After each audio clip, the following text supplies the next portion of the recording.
మే 1న release అయిన hit 3 తప్ప ఆ నెలలో ఒక్కటంటే ఒక్క భారీ చిత్రం కూడా ప్రేక్షకుల ముందుకు రాలేదు. హిట్ 3 మంచి వసూళ్లతో జోష్ ఇచ్చినా ఆ జోరు కంటిన్యూ చేసే పరిస్థితి కనిపించలేదు. పెద్ద హీరోలెవరూ బరిలో లేకపోవడంతో చిన్న సినిమాలు ఈ గ్యాప్ ను క్యాష్ చేసుకునే ప్రయత్నం చేశాయి. సింగిల్, శుభం లాంటి సినిమాల ప్రమోషన్స్ లో స్టార్స్ కనిపించినా థియేట్రికల్ గా సెలబ్రేట్ చేసుకునే రేస్ సందడి కనిపించలేదు. దీంతో మే క్యాలెండర్ పూర్తిగా కళతప్పింది.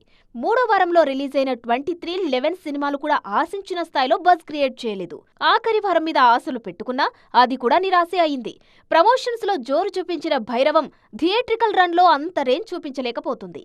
రీ రిలీజ్ మూవీ ఖలేజా మంచి వసూళ్లు సాధిస్తున్నా బాక్సాఫీస్ ను షేక్ చేసే స్థాయిలో అయితే కాదు. అందుకే జూన్ మీదే ఆశలు పెట్టుకున్నారు టాలీవుడ్ ఆడియన్స్. జూన్ నుంచే థియేటర్ల దగ్గర కాస్త సందడి కనిపించనుంది. జూన్ 5న multilingual movie Thug Life audience ముందుకు రానుంది.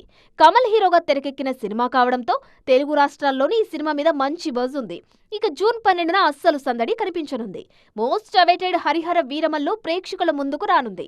మే నెల వృధా అయినా జూన్ రిలీజ్ కోసం వెయిట్ చేస్తూ టైం పాస్ చేస్తున్నారు తెలుగు ఆడియన్స్.